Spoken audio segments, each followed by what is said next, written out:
The state of New York during the American Civil War was a major influence in national politics, the Union war effort, and the media coverage of the war. New York was the most populous state in the Union during the Civil War, and provided more troops to the Union Army than any other state, as well as several significant military commanders and leaders. The Empire State was politically divided, with a significant peace movement, particularly in the mid to late war years, as well as being a strong bastion of radical Republicans who favored harsh treatment of the rebelling Confederate States of America. New York provided a key member of the Lincoln administration, as well as several important voices on Capitol Hill. The press and media of the state, heavily concentrated in New York City, influenced not only state politics and the public's view on the war, but helped shape and mold national opinion as well. Important periodicals based in New York included Harper's Weekly, Frank Leslie's illustrated newspaper, and others. German-born illustrator Thomas Nast was among the early political cartoonists. In the decades after the war ended, numerous memorials and monuments were erected across the Empire State to commemorate specific regiments, units, and offices associated with the war effort. Several archives and repositories, as well as historical societies, hold archives and collections of relics and artifacts. Military recruitment. Upstate New York was among the leaders in the revolutions in transportation, agriculture, and industry. Turnpikes, canals, and railroads connected eastern cities with western markets. New York's farmland was some of the most productive in the nation. The Genesee Country became known as the breadbasket of the nation for its extraordinary grain production. Rapid-flowing rivers offered power for major industrial sites. Following these expanding economic opportunities, people poured into upstate New York.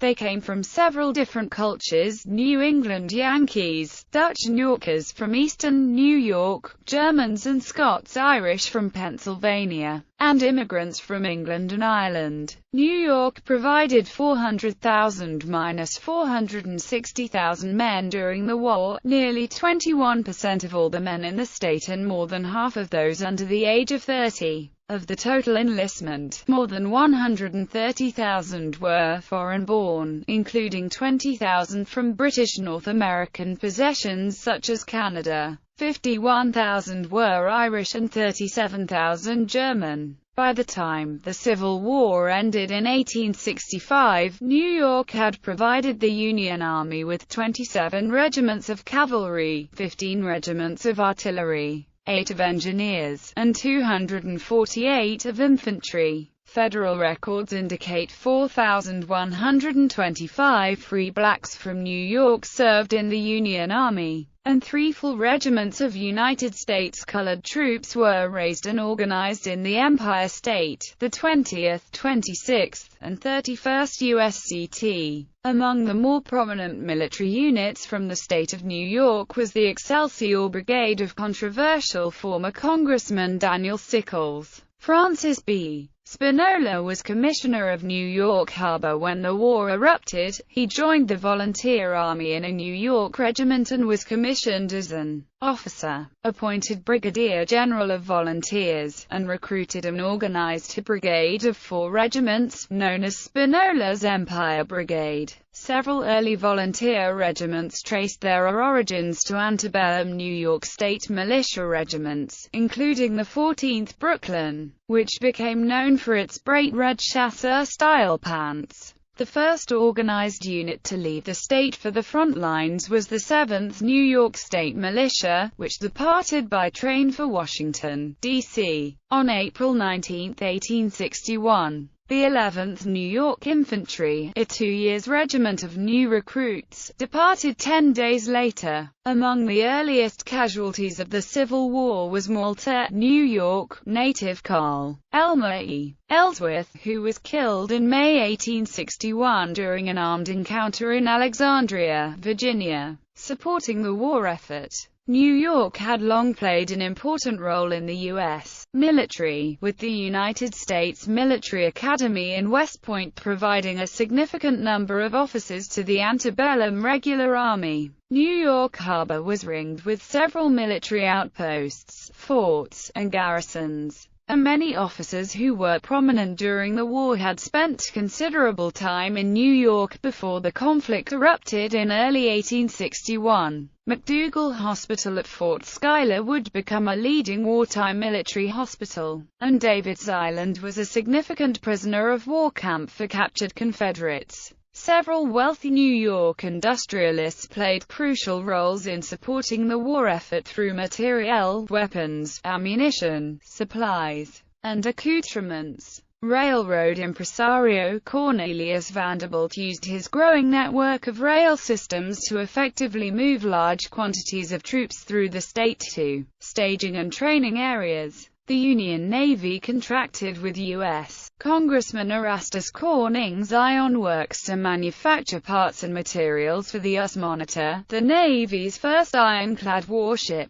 The Brooklyn Navy Yard was an important shipbuilding and naval maintenance concern. Foundryman Robert Parrott and his brother Peter produced significant quantities of artillery pieces and munitions, and their Parrott rifle, an innovative rifle gun, was manufactured in several sizes at the West Point Foundry. The National Arms Company in Brooklyn produced firearms, including large quantities of revolvers. Other important producers of weaponry and munitions were the federal government's Watervliet Arsenal and the privately owned Remington Arms Company. Civilian wartime politics. In the presidential election of 1860, 362,646 New York voters chose Abraham Lincoln, with 312,510 supporting Democrat Stephen Douglas. Powerful New York politicians played important roles in setting national policy and procedures during the war. Roscoe Conkling was among the leading radical Republicans who strongly supported the vigorous prosecution of the war. They were opposed by moderate Republicans, including Henry Jarvis Raymond, a New York newspaperman who served as the chairman of the Republican National Committee in the latter half of the war. William H. Seward, an outspoken critic of Lincoln and a former 1860 presidential candidate,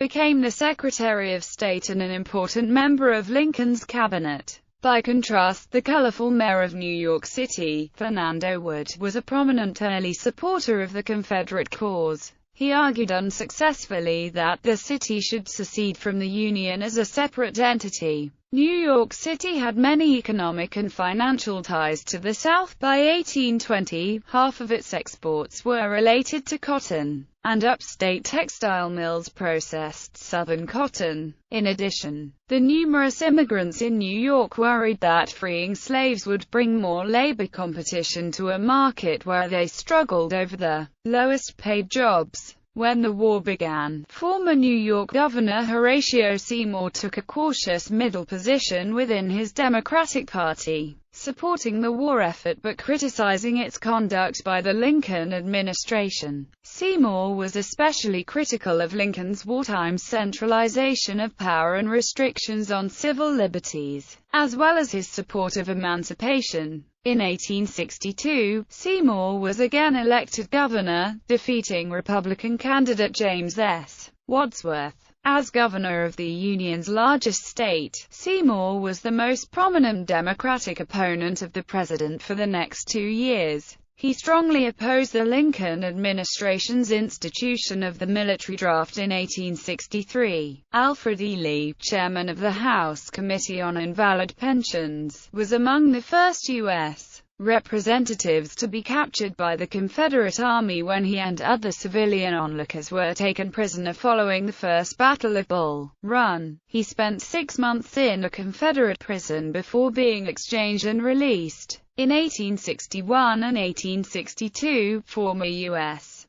Senator Hamilton Fish became associated with John A. Dix, William M. Evarts, William E. Dodge, A.T. Stewart, John J. Carbaster, and other New York men on the Union Defense Committee. They cooperated with the New York City government in the raising and equipping troops, and disbursed more than $1 million for the relief of New York volunteers and their families. Later in the war, several leading New York politicians and businessmen helped found the Union League, a pro-Union, pro-Lincoln organization that helped fund the Republican Party, as well as charitable relief groups such as the United States Sanitary Commission. During the Gettysburg Campaign of 1863, despite his sharp political differences with Pennsylvania's Republican Governor Andrew G. Curtin, Governor Seymour dispatched significant quantities of New York State militia to Harrisburg to help repel the invasion of Robert E. Lee's Army of Northern Virginia. The first Union soldier killed on Pennsylvania soil was a native Pennsylvanian, Corporal William H. RHL, serving in a company assigned to the 1st New York Cavalry. Lingering effects of the New York draft riots. During the draft riots of July 1863, 120 civilians were killed and 2,000 men injured.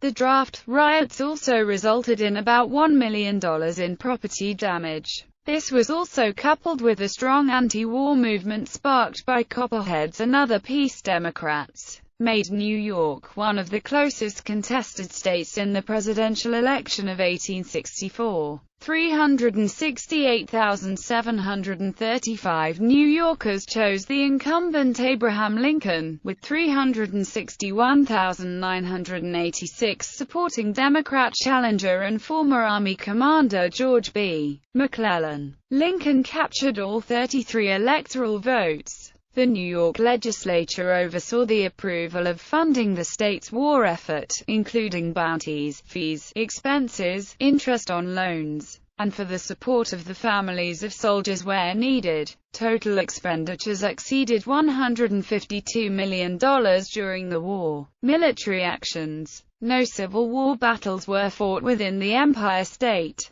although Confederate agents did set several fires in New York City as an act intended to terrorize the community and build support for the peace movement. New York troops were prominent in virtually every major battle in the Eastern Theater, and some New York units participated in leading campaigns in the Western Theater, albeit in significantly smaller numbers than in the East. New Yorker John Schofield rose to command of the Army of the Ohio and won the Battle of Franklin, dealing a serious blow to Confederate hopes in Tennessee. More than 27,000 New Yorkers fought in the war's bloodiest battle, the three-day Battle of Gettysburg in July 1863. Nearly 1,000 men, 989 soldiers were killed in action, with 4,023 wounded.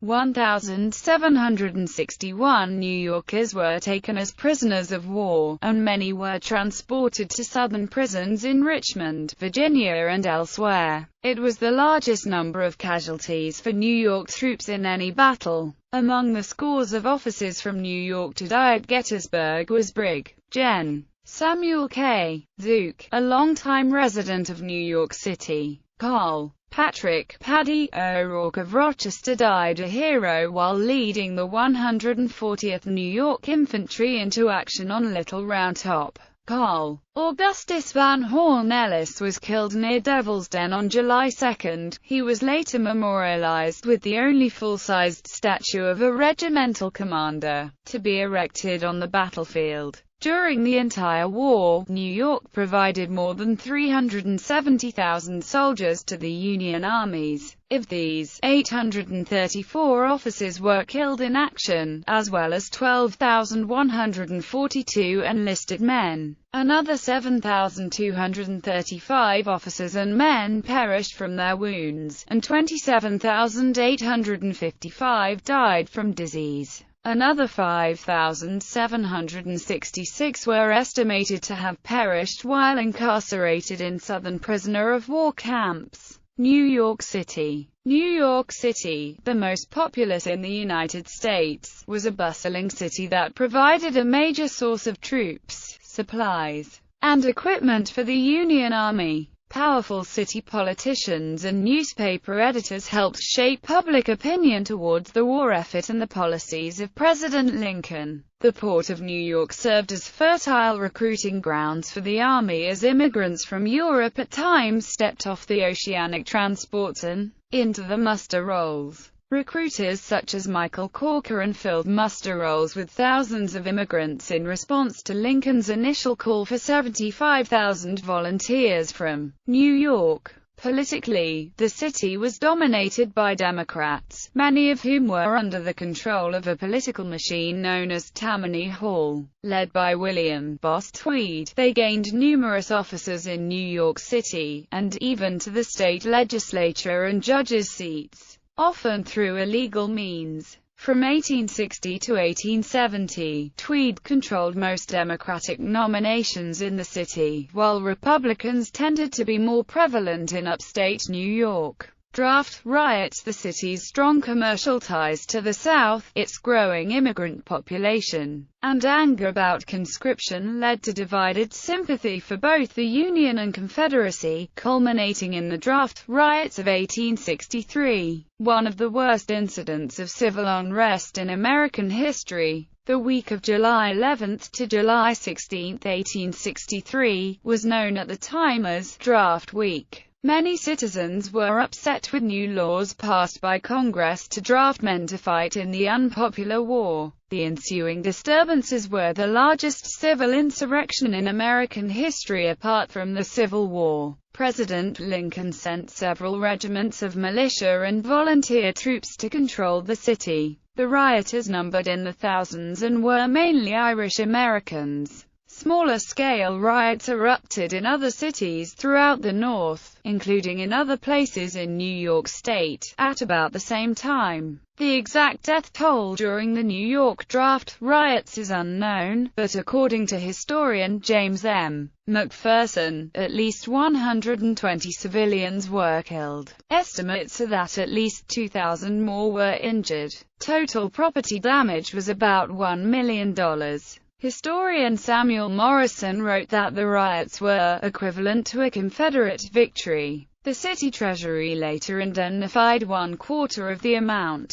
50 buildings, including 2 Protestant churches, burned to the ground. On August 19, the draft was resumed. Notable leaders from New York. New York was the most populous state in the Union at the outbreak of the American Civil War, with more than 3.5 million residents. As such, it provided a significant number of leading generals, admirals, and politicians who were either born in New York or spent considerable time there before the war. A few of New York's most noted native sons follow, with their birthplaces in parentheses. BVT. Marge. Gen. Romaine B. Ez. Marge. Gen. Francis C. Barlow. Marge. Gen. Daniel Butterfield. Marge. Gen. Abner Doubleday. Marge. Gen. James B. Ricketts. Marge. Gen. John C. Robinson. Marge. Gen. John Schofield. Sec. of State William H. Seward. Gov. Horatio Seymour. Marge. Gen. Daniel Sickles. Marge. Gen. Henry W. Slocum. Marge. Gen. George Stoneman. Marge. Gen. James S. Wadsworth. Marge. Gen. Governor K. Warren. Marge. Gen. Alexander S. Webb. CMMDR. John Warden. Other notable New Yorkers during the Civil War include war photographer Matthew Brady, English-born artist Alfred Wood, newspaperman Horace Greeley, and combat artist Edwin Forbes. James Wadsworth, one of the wealthiest men in the state and a former Republican candidate for governor, was among the Union generals from New York to be killed during the war. Others included George D. Bayard of Seneca Falls, Daniel D. Bidwell of Buffalo, David Day, Russell of Salem, Stephen H. Weed of Potsdam, and Thomas Williams of Albany.